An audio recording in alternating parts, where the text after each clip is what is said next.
This is a show about facing fear, unlocking courage, and taking action. Courage isn't necessarily a daunting thing. It's going to give you more purpose. It's going to give you more drive. It feels like making a courageous decision is going to get you closer to who you aspire to be. It's knowledge plus faith plus action equals courage. I think the simplest definition that I would have of spirituality is to know and believe and to have faith that there's something that is larger than ourselves, that animates all things, that creates interconnectedness of humanity and all living things.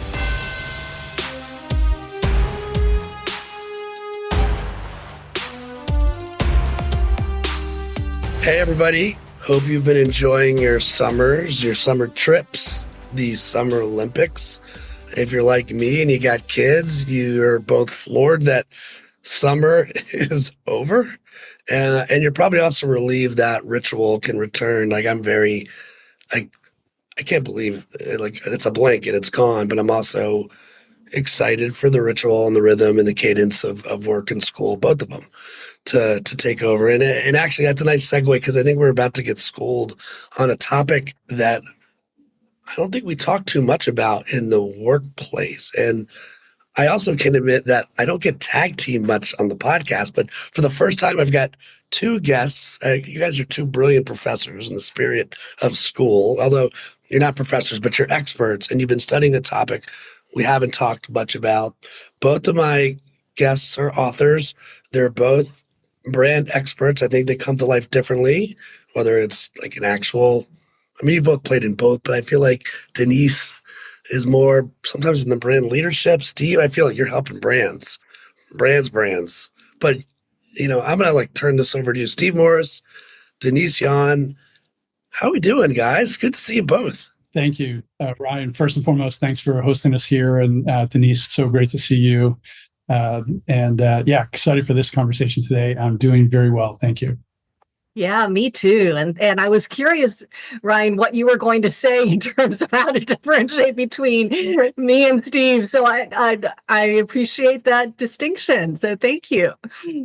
I hope I didn't have like Steve's like, wait a minute, I'm in brand leadership too. But I just see you differently. You guys rolling up your sleeves differently. And I'm fascinated by, look, obviously some people tune in because they're curious people and they've been on the ride with me on the Courageous podcast, but like how you two have came together, I'd love to know. Let's start there maybe. How did you guys come together on the topic? Obviously, if they've read the write-up, they know the topic, but talk to me about the origin story for the two of you. Denise, do you want to go first? Well, I'm not sure if I can name the exact date, so you might have to help me out, Steve. But Steve and I go way back, like 20 years, maybe longer than that. I mean, yeah. So 1999, that kind of thing. Yeah, last century, maybe. I was working at Sony, and Steve was heading up his agency, and we got to know each other, and I think quickly found us to be very like-minded and to have a lot in common, a lot to talk about. And through the years, I think our kind of work partnership has evolved to just one of my favorite friendships. Steve has just become just so dear to me. And we can talk a little bit more about how this particular topic came up. But I will say that in general, whenever Steve and I get together, we have some of the most thought-provocative and meaningful and insightful conversations that I have that with most people. So, I mean, I really appreciate whenever we get together, Steve, and I'm so glad to now be able to do this with you, Ryan. So. Yeah, Denise, it's just always so great to spend time with you. And Ryan, you and I go pretty far back too. And, rewinding the game tape back to your question there, Ryan, Denise and I over time have developed this colleagueship where we kind of co-mentor, co-challenge, co-support one another. And we do that both informally and sometimes quasi-formally, where we've actually scheduled days both here in San Diego and in San Francisco, where you now live. And we'll spend a day together and we'll book a room in some, co-working place. And we just, present each other the things that we're working on in life and thinking about in life and work. And we have just this simpatico mindset where we support one another in that. So it's mutual colleagueship and mentorship. And I think I remember a conversation that we had right here in Serena Valley, not far from where I live. It was at a Starbucks there, and I had just come from a meeting at Qualcomm where I was doing work with an organization there. We got into a conversation that I think was the first time, Denise, you and I talked about our spiritual backgrounds and beliefs. And I don't remember the date, but I'm going to say it was at least 10 years ago, maybe longer. And I think that opened the door for us to begin to go deeper into the things that really drive why we do what we do. We had dinner down in North Park, and we got into this beautiful spiritually centric conversation. And my remembrance of that, Denise, is that we both kind of said in our own way that everything that we do has a spiritual underpinning in some way, shape, or form.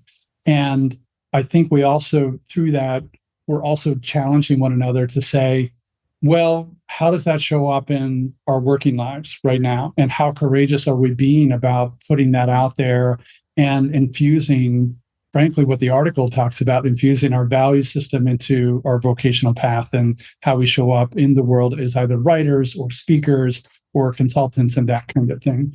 And I think one of us planted the seed. It might have been me, it might have been you, that said, how do we do this? How do we help people do more of this kind of thing and encourage people out into this, quote unquote, coming out? My hands were in quotations for those coming out into like really demonstrating the spiritual value system that we both have very differently in our paths and into the world, and maybe even in our work. So Denise, before you jump in, if you go back a decade ago, and you've now graduated to a dinner, when this conversation first comes up, how close are the two of you?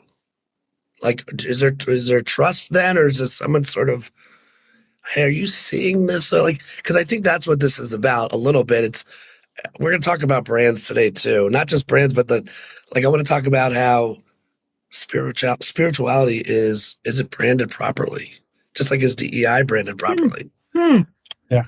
Right. So as you guys connect and you're like, sort of like, oh, I think we're simpatico on this topic. 10 years later, obviously there's trust, but how much trust was there, Denise, at first when you're sitting down and you're sort of unearthing the soil on this topic? Ryan, you are very perceptive in answering or asking that question, because I will be very transparent and say that I'm not a person who opens up, and not so much that I don't trust others, but maybe I don't open myself up enough for them to trust me very often. I'm kind of more of a private person. My work is my work and my personal is my personal, and, just kind of I make that distinction. But I think, over time, I learned to trust others and allow others, open myself up to allow others to trust me. And I think that's really what happened with me and Steve. Like every time we'd meet, when I was living in San Diego, we would get together maybe, a couple times a year or whatever. And every time we just go one more layer. And I found that, what I so appreciate about Steve is that he has such an open heart and an open mind that he creates a very safe space for me to share what I'm really feeling and thinking.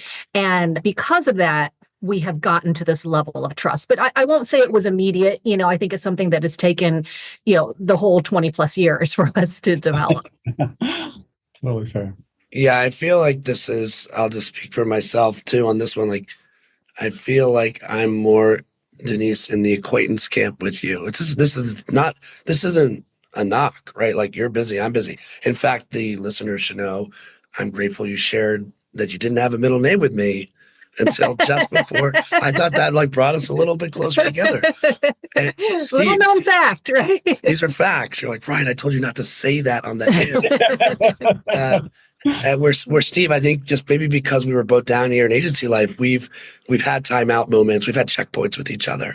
And I'll also acknowledge, the minute I saw you're part of MEA, Modern Elder Academy, and also I felt it brought me closer to you. I felt like, oh, that makes sense to me. Like I've gone down there, and Chip, what he's building is amazing. So it is an opportunity where you're almost borrowing equity from a brand. We don't think about it this way. It's just, these are facts. Like you're on your journey, I'm on mine. But I do feel a closeness with you, which, if a company's focus is how do we build trust and get to productivity faster, closeness has to play into that. Now, so you two land on this topic of spirituality, and I'm not sure where in the 10-year conversations it came about, but you wrote a pretty interesting article that just played up in Toronto. Can you share how you landed on this article and how's the response been? And maybe Steve, I'll start with you. Yeah, I think that dinner conversation that I was describing with Denise there in North Park, I think, when one of us threw that in the gauntlet and said something to the effect of what can we do together on this spiritual topic, and either invite or challenge people to think differently about spirituality at work. We also, at the same time, we're having conversations around, DEI programs and how they're working and not working. There's a lot of talk out there about how they are falling short. And in the work that I do in brand and culture, the fusion, to use Denise's word around that, fusion of those two things, I see a lot of organizations falling short, and a lot of different reasons for that we can get into later. But and so I think we just invited one another. What if we were to just simply write a piece on this? And because we're both writers, and it was the first time I've ever collaborated with anyone in any authorship of really anything, and especially a published article. And Denise, I was looking back over when we first started the drafts on this. It was over 1.5 years ago. And you know how in the lifespan of you write something, you refine the thing, and then you got to find a home for it. And so part of the finding the home for us was part of the journey here. And then you got to wait for it to publish out there. So, I think the initiative was more of a investigation of, and we were very intentional about the title of the article is, does spirituality belong at work? And we're not trying to profess or tell people what they must do, should do, or what we think they should do. But we were trying to provoke really a conversation around does it belong, and to what extent could it belong? And if it does belong, how could it belong in the world of organizations, and especially as it fits within the world of DEI, or DEI and B, as we now call them. So that was, I think, the initial investigation, and we got turned down by a couple of publications who I think, on the courage topic, were not particularly wanting to step into the territory of this subject matter. But the University of Toronto, the Rotman magazine up there, we pitched it to them. It fit perfectly in their superheroes article and superheroes issue, and it found a great home. And there's a lot of conversation around it right now. So a lot of LinkedIn conversations that are happening. And, I'm sure for you, Denise, like for me, I've had a handful of people reach out and say, okay, this is really interesting. And a few people, interestingly enough, CEOs of organizations who I didn't expect to comment on this particular article, came to me, not through LinkedIn, but came to me personal email or a text message or a phone call and said, you know what, this article, you really touched on something. It's something that we're doing in our organization, but I'm not talking publicly about. So it's been really fascinating. I mean, so the article, it's in the magazine of the Rotman School of Management, spring 2024 edition, University of Toronto. I'm not surprised, guys. I'm not surprised that it was rejected at first. And that's not even you both, listeners, I don't know, if I had a short list of curious people that have to be observationalists for a living, here's two of them, right? So you're constantly they're just data points, right? And it reminds me very much of me trying to get a publisher first on Return on Courage. The irony is I'm writing a book about courage, and every publisher is looking at how much risk they need to take on. How many followers do I have? How many influencers do I have? I'm like, you're missing the the point of what I think this is all about. And then I'm also missing the point on, is this a monetizable idea? And so I kept going back and forth at first on that before I got to the, oh, it's my own fear that like, yeah, well, the world needs more courage. Are we stuck? Are we scared? Are we stale, or are we playing it safe? That's why where courage plays. And so spirituality is an idea. You kind of hit this already. It's like to DEI or not to DEI. That really shouldn't be the question, right? But here we are in 2024, and there unintentionally there seems to be more daylight.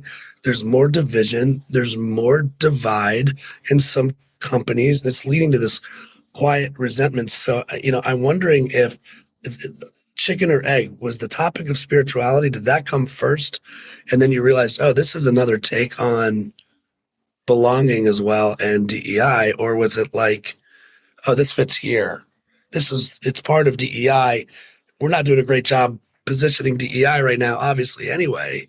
So I'm curious of your process. Like, how did you guys go about it, Denise? At least for me, and Steve, I would be interested to know if this differs for you, but I think I really came to it from two different perspectives. One was from my own personal journey, and then the other was from like the work that I do as a speaker, speaking to business leaders. And, my own personal journey was that I became a follower of Christ around the same time that I started my professional career. And so I've always been really passionate about both and wanting to develop both and seeking to integrate both, so that I am living a more holistic, integrated life. And, when I was starting out, there weren't a lot of resources about this. And so I had to do a lot of research and learning on my own. Finally, I had an opportunity about 20 years ago when I was living in San Diego to share what I had learned through a ministry through my church. And since then, I have been continuing to kind of have this side hustle, which is now becoming more of a main hustle, but really in engaging other people in what I've learned about how faith and work can be and should be integrated. And so, I think that as Steve and I have shared about our own personal values, our interests, and then, my work in this ministry, I think it just became a natural topic of conversation of, it just to Steve's point, how am I bringing spirituality into my work, and how can we help others? So that's kind of part of my personal journey. But then, combined with that is the work that I've been doing speaking to business leaders. And what I have found is that it goes back to the topic you started out with, trust.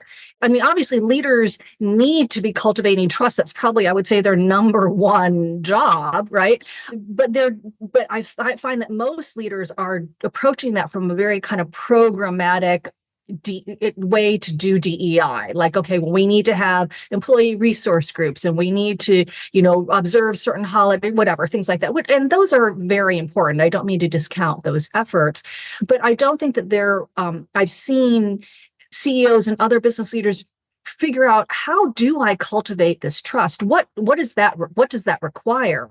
And as Steve and I talked about that, it was very clear, well, if you are cutting off this area of someone's life who for many people is a very big part of their life, spirituality and faith, then you are not going to create any sense of trust within an organization. And so I think it was kind of like our conversations, both about our personal journeys as well as our work with business leaders, that kind of just collided into this perfect opportunity.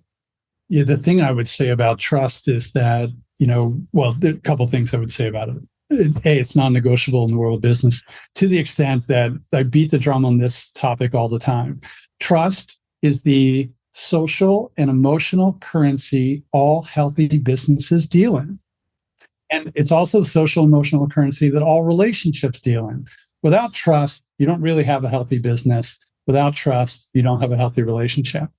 But that starts inside. You have to trust yourself in terms of who you are, what you do, how you do it. And so, like, you go back to the relationship that Denise and I have, I have to trust myself in order to show up and even talk about some of the things that we talk about. And if I don't trust myself, there's no way I'm going to have that trust quotient for anybody else in my world. That would go for you, Ryan. It would go for all of our listeners, right? And then once I have trust in myself, which, by the way, comes from a spiritual underpinning, at least in my world, Now I can extend that trust and earn that trust with other people by being present. And so when we think about how a leader might think about these types of things in their organization, the process is the same. Good humans or great humans make better leaders. This is the way that the world operates. The goodness of our own humanity defines how we show up in our leadership space. And trust is really often seen as an outcome to the goodness that we have within ourselves, which is then derived from our core values. I mean, you hit the nail on the head on like the word du jour. It shouldn't be the word du jour, but to me, I always come back to the values, right, of the leader, not the values of the company. Like if you actually polled 7 billion of us, what percent could like rattle off their personal core values and have them on lockdown and are clear on them and intentional on them and they're prioritizing? I definitely have said, how valuable are your values? And I don't see how we can address pass and go on the monopoly board and leading our organizations without starting there. I am curious, how do you define spirituality? I'm not sure who wants to take that one. So if Denise, are you okay if I go first? I would love for you to answer that. Step into this for a second. I think the simplest definition that I would have of spirituality is to know and believe and to have faith that there's something that is larger than ourselves, that animates all things, that creates interconnectedness of humanity and all living things. I love that definition. And I'll just say in the article, we did include a definition of what we consider spiritual values, because we're talking about how a leader needs to, be aware of people's spiritual values and then incorporate them. And so if you don't mind, I'll just read a little bit of what we said, that spiritual values encompass the beliefs and principles that shape our inner and outer worldview, guiding our thoughts, behaviors, and most important decisions. They're tied to our beliefs about the purpose and meaning of life, the nature of the universe, and our place within it. So hopefully that brings some more definition to the conversation. I don't know if you feel this way from the books you both have written, but they've always, I don't think I went into it this way, but they turn into rite of passages, and I learned more about myself than I ever wanted to learn about myself. And, that's like the blessing that comes from it. And one of my favorite conversations was an astronaut named Loretta Hidalgo, who said her definition of success is when there's no daylight between the personal you and the professional you. And like she's up in Orange County. So you can imagine I'm early in the book writing process when this gets like, it's like a dart to the face, like right here, nail to the nose.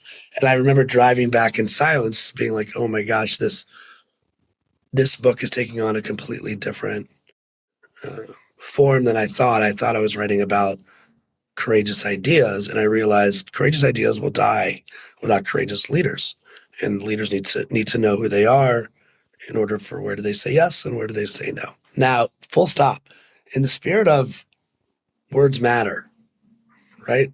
I laugh a little bit because I feel like, and this is the brand side of all of us, so that's where I'm going with this. Like, I feel like advertising did a really bad job advertising. And I feel like marketing hasn't really marketed marketing. And I think recently brand hasn't done a really good job branding, right? I think Brandless tried to be like, oh, you don't need brand. And then I have friends at Brandless. I got to be careful on this one. But like spirituality, just like courageousness, if you're not there to defend the idea, I could see people turning off quickly, but maybe is the idea good? Like, in fact, it's like we have to pick a lane and like start talking to that lane first. So I'm curious of what research have you seen back on, I should just cut to the chase. Like, how is it landing? How is the article landing, or how is the brand of spirituality landing? I mean, I think they're the same, right? Like the article is the vessel by which. So I'm curious but I'm more like when you take spirituality out, do people like obviously people are writing you back, Steve, right? So some are getting it, but what has the response been? Are you surprised by it? Are you like nodding your head from it? I'm not at all surprised by it. I'm a little surprised by who has come to me because they're not the people that I would have expected to come to me. So, and to say that, it's, there's folks that I've worked with over the years and know quite well, and I didn't know that they had a spiritual foundation to the way that they work or who they are. And that is partially the reason we've written the article, is that I don't feel that people feel safe enough in the world of work to share this deep inner belief system that spirituality can have for individuals. And because it's not safe, then this is part of the conversation that Denise and I had.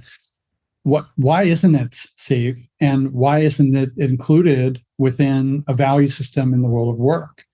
So the surprise has been more that I think the courageous stance that Denise, you and I took in at least fostering the conversation around, does spirituality belong to work, being courageous enough to even put that question out there, it invited people to come forward with their own belief system and say, you know what, you're really onto something. I don't know how to do this, but I think it's really important. And personally, it's really important to me, just like the conversation that Denise, you and I had. Yeah, and I would just add that, I think, Ryan, you're right, that spirituality has a branding problem, in the sense that I think it means different things to different people. And often, at least I found that it can have some negative, I don't want to say negative connotations, but maybe people put kind of negative attributes onto it. It's almost become politicized, like everything in our culture these days has become politicized. And it's really unfortunate, because I think that regardless of someone's specific spiritual beliefs, and this is borne out in all the comments we've gotten from the article, that there is a full range of beliefs out there about spirituality, that I think everyone would agree that there is this other dimension of ourselves that is not being addressed. And one of the research studies that we indicate in the article is from the World Health Organization. And they talk about spirituality as one of the 4 dimensions of health. And they talk about spiritual well-being. And again, I think that people would recognize that, as a human being, we are more than just, physical, emotional, mental. We are also spiritual beings. The term may have gotten a bad rap, but I think the idea resonates very deeply with many people. I mean, this is where I wish everyone could see video, because this feels like one of these for me. I'm rubbing my hands together. Like, this is the detective in me wants to see what you unearthed from this. And I can't help but just utilize my own experience with Courageous, right? We're 5 years in on the journey, and I realized you cannot be courageous when you're cloudy. You just can't. It's something else, right? It might be reckless when you're making decisions and there's ambiguity. And so often we'll say, okay, what courageous conversation needs to happen, but it's in search of clarity. Okay, once we have that clarity, what's the courageous decision? Okay, how do we want to show up? What's that courageous idea that's going to stand out? When I started the journey, that wasn't where it started, right? It's evolved, and we stay curious and we continue to be detectives. When you guys come back on 1,000 days from now, tell me where you think you are with the topic. Well, I mean, you've hit on the head right now. I mean, you're dropping in to this conversation in the middle of it unfolding. I mean, it literally just came out in the spring. It's people are now just beginning to talk about it, and we're fostering online conversations. And, Denise and I have got some things that we're talking about that we could offer to organizations, such as workshops, to, really begin to create a space where people can have these conversations within their worlds. We'll see if that comes to fruition. But because it's so early on in just the invitation that we're making within this, the invitation through the spirit of the question of, does spirituality belong at work? And really then the next natural question is, how then can we cultivate that? And we have some recommendations within the article, but we don't know in 1,000 days from now, although I suspect, this is me looking into the crystal ball of my own wishes and hopes and maybe even curiosity is that we're going to both try and keep this conversation alive, and we'll meet people and organizations where they feel like they are with their own considerations around this particular topic, and maybe as it relates to DEI and B, or maybe not, maybe in other ways. Maybe it's just a reinvestigation of core values within the organization, and how do they include spiritual values such as love, compassion, humility, servanthood, beauty, gratitude, etc., into their organizations that are already there. I'll tell you a very quick story. And this story happened a couple of years ago. So there was a CEO that I was working with who went into a very, very serious health crisis. They had gotten cancer. It was stage 4. They really didn't think that they were going to live. And the leader of this organization, who was also the founder of it, they had to take a lot of time off of work. And one of the things that they realized that got them through this health crisis and got them through the cancer that they ultimately survived, when we went back into the organization, he was adamant that they were going to reinvestigate their own core values, of the existence of the core values that were already there, that were spiritually centric, not only that he felt, but that his team felt at the same time. So it's my belief that core values ought to already exist within the organization. It can't come from the outside in. They need to come from the bottom up. And this came from his heart out, knowing how much these core values, the spiritual core values that he had, got him through this crisis. And he was segregating his work life and his personal life. And he changed everything. Now, it took a health crisis like that for him to do that, but he still did it. And super courageous. And I think this is a courageous topic. And I think it's funny, trust and truth, they mean different things, right? Like, this is people's truths. And I think when we focus on the right things, like I'm Jewish, but I'll joke from time to time, I'm more Ish than Jew. Like I'm spiritual. I love that. I mean, that's my truth. I'm not shying away from being Jewish. At the age of 8, I went to a YMCA summer camp and fell in love with something I didn't get totally at home. Then I got bar mitzvahed, and then my first girlfriend was LDS. She was Mormon. So like, I am a cocktail of all these different things, but it always comes back to belief. And I'm comfortable with that idea of belief. And that, to me, that's what being spiritual really means. And when you study some of these companies in the last 5 years that have filed for bankruptcy, Chapter 11, you got WeWork and Party City and J. Crew and Rite Aid and Bed Bath & Beyond. I mean, I don't have the color on these stories, but it makes me wonder, like, well, they're filing for bankruptcy, but were any of them spiritually bankrupt? Like was this a leadership thing where it became about chasing dollars and fear was winning versus, to your point, Steve, one heartbeat that's honest from the inside out? It starts with the values, and there's a line from the values all the way out. I'm not here to vilify those brands listed on the bankruptcy list, but I do think the question of like helping brands acknowledge, are you spiritually bankrupt, is a worthwhile endeavor, in my opinion. Well, and I find this conversation interesting in light of actually a post that I just posted today. So this will be like maybe a few weeks after or before this podcast actually gets published.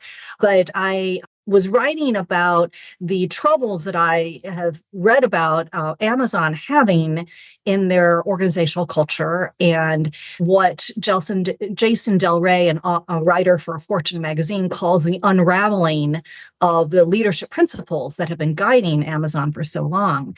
And the reason why I bring this up is because my sense is that the leadership principles, they were developed by Bezos, and they really are at the core of who he is. I mean, they may not sound like spiritual values, like disagree and commit or invent and simplify, but from everything that I've read about Bezos, that is who he is. That defines him, and he built this company around these values to express his version of spirituality. And a lot of that does involve profitability, business results, making money. And I think that that's great. In fact, I wrote about that in Fusion. I said, for a company to be unabashedly about performance, and you either are on board with that or you're not, that makes it so much easier for the organization to operate. I think that what I've observed has happened is that as Bezos has left, as new leaders have come on, as the organization has had to change as a result of the COVID pandemic and shutdown and everything else that's going on, their spiritual connection to those values has been lost. And so now these values are just these kind of, I want to say they're words on a page, because obviously, people still take them very seriously within the organization, but they are not, I don't think, like at the core of what that company is about and what those leaders are about. And so when you try to execute on something that is not from your core, you get lack of commitment, lack of alignment, lack of cohesion, and you see this unraveling. And so I think that you've touched on something that is really important. As a business leader, you do need to lead out of the core identity, who you are. And as your organization evolves, as you maybe transition out of the organization, you need to figure out, okay, how is this organization going to continue to thrive with maybe new values, a new leader who has a different spirituality? Or is that part of your vetting process, right? Where you have to make sure that the leader has to, and Yes. maybe part of this is, again, I'm back to the branding conundrum of when you're not there to defend spirituality, right? But, and I'm not saying that this isn't a solvable problem. This is why I'm excited to see, and couldn't be more in alignment with what you're saying. Like, right, are your values, like great companies have great values. And good companies, they're eye rolls. Good companies can get away with the eye roll, but great companies, it's how the exceptional roll. And that is a fact. That is the difference. I also, when you guys were sharing this, I'm like, well, maybe it's spirited values. It's, have you landed on the spirited values? Because to me, I don't want to water down the potency of spirituality, but I definitely feel myself as a branding guy, I'd like uncomfortable with, well, wait a minute, if I don't practice religion, am I out? And to be very clear, that our definition of courage is knowledge plus faith plus action equals courage. You need all three levers or it's something else. And so faith plays very big into what we do too. So this is why I'm very fascinated by where you guys take this. I guess I should do you guys ever hear the term, watch out for that glacier? It's like a storytelling term. Because I feel like, watch out for that glacier. Okay, does spirituality belong at work? I think we know what your answer is, but can you give like 3 benefits when this is handled thoughtfully on why yes? Well, the biggest one that we've already talked about is it belongs there because the value system of the individuals that show up within the organization, regardless of what their background is, if they have a spiritual foundation to their life, they're already bringing those value systems into work. The question is whether or not they're permitted there. And so, data, I think this was by McKinsey that came out 2 years ago, said that 80% of millennials want to work for an organization that align with their core values. So here's what they mean by that. They mean that they want their core values to show up into that organization and to be welcomed and to belong there.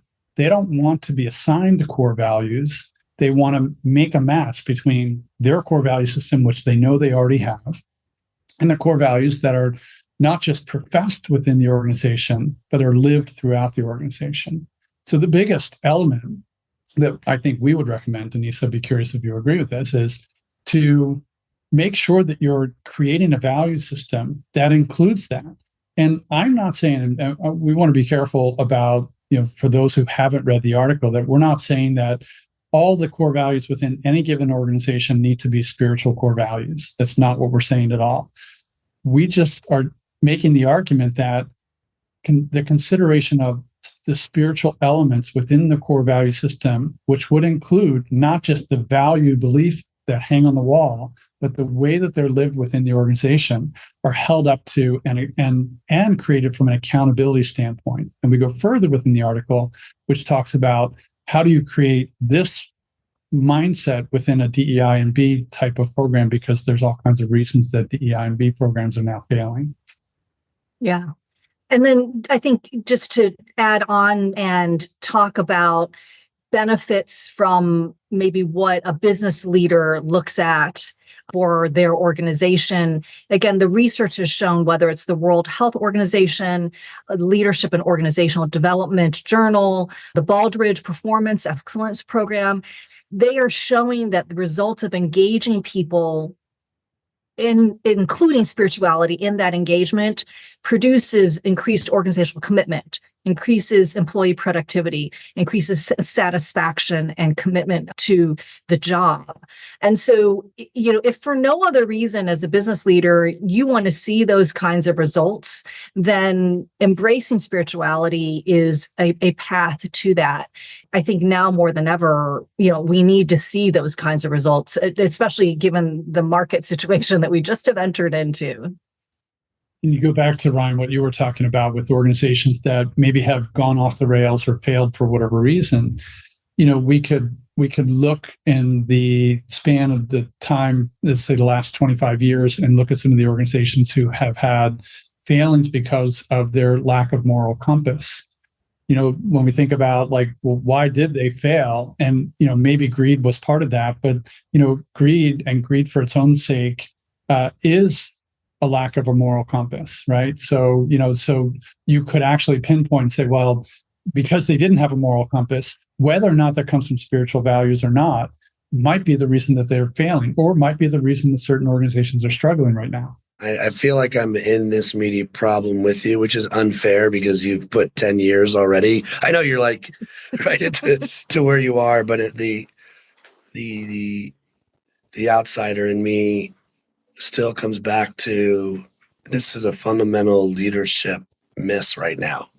And I worry that this isn't my opinion, by the way. This is like DEI-B-ish, right? Because it's that too.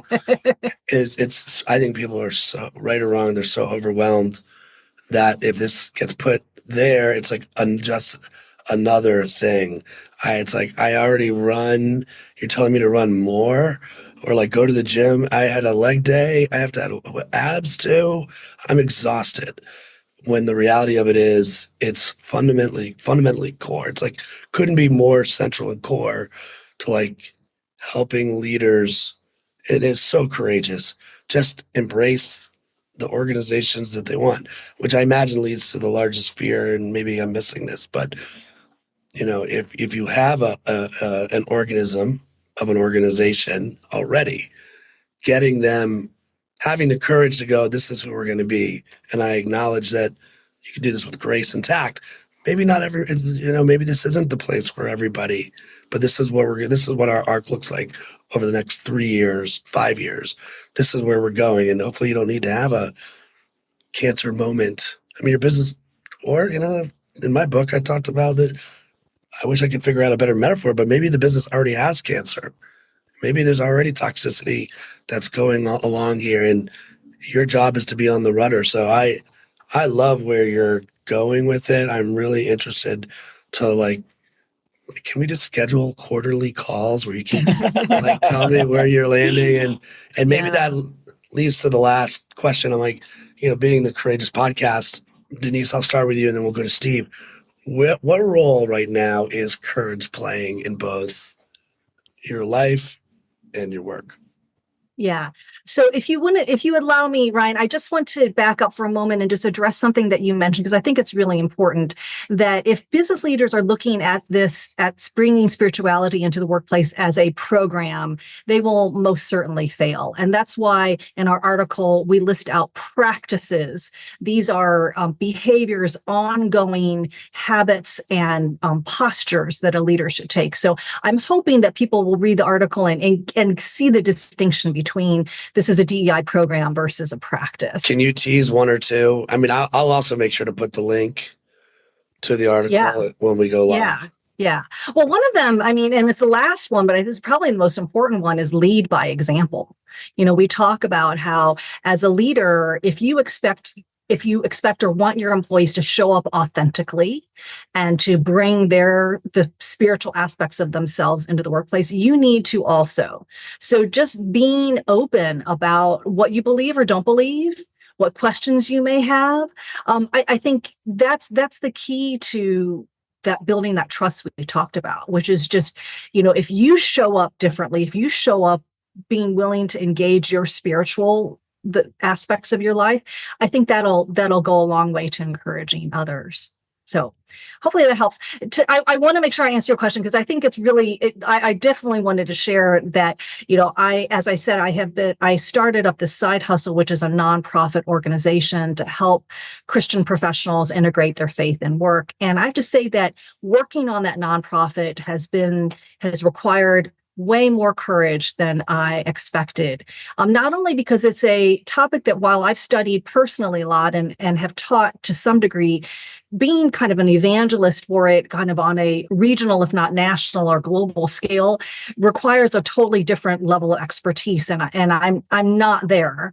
So, kind of stepping out in faith in that way has required a lot of courage, as well as partnering. So I am the co-founder and co-executive director. I have a partner who's actually a pastor, and he is a wonderful man, the best partner that I could have aside from Steve. Actually, you know what? You share a lot of common characteristics in being very open, being very collaborative, being very supportive and understanding.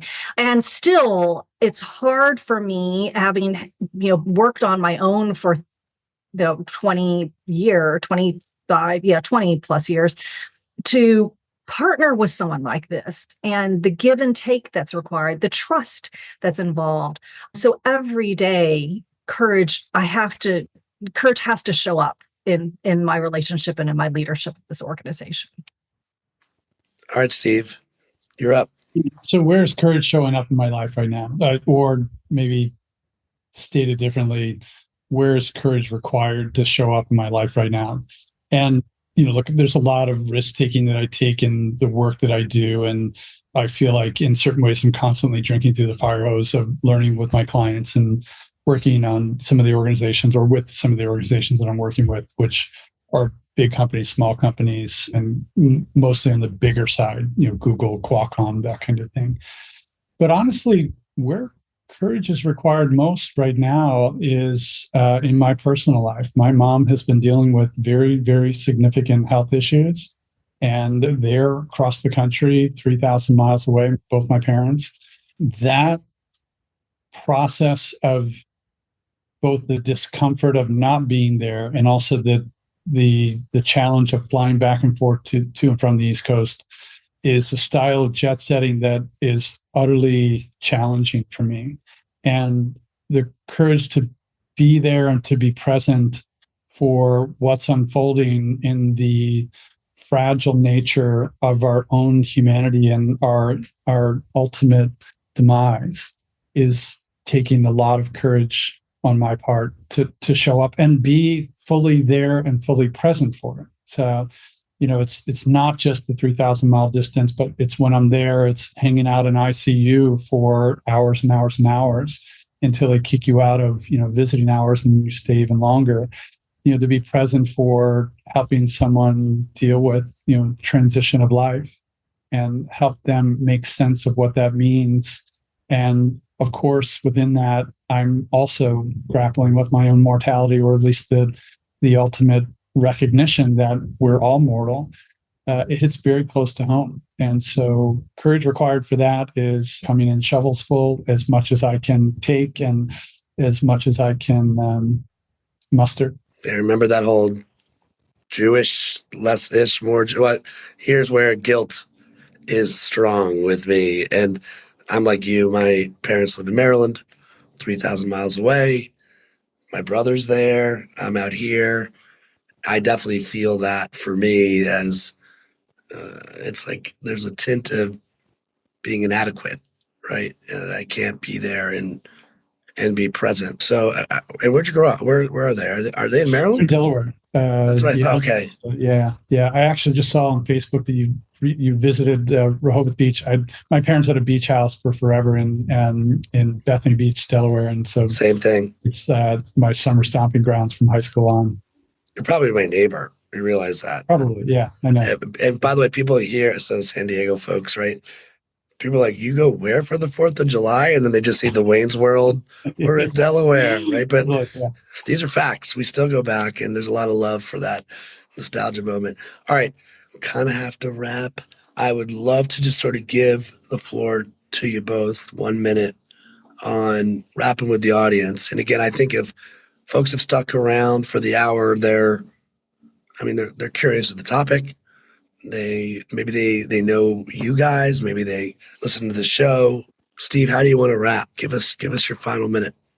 I think I would wrap with kind of where we belong. And, the article was intended to be an invitation for conversation starters. And, our invitation or my invitation, our intended invitation through the article is to begin to cultivate and foster a deep, meaningful conversation around, how and what and if where spirituality belongs at work. And if they want to reach out to either one, Denise or myself, to consider how that might happen within their organization, I invite them to do so. But there's a lot of tips and tools and 6 steps that we invite people into at the end of the article that people can cultivate on their own.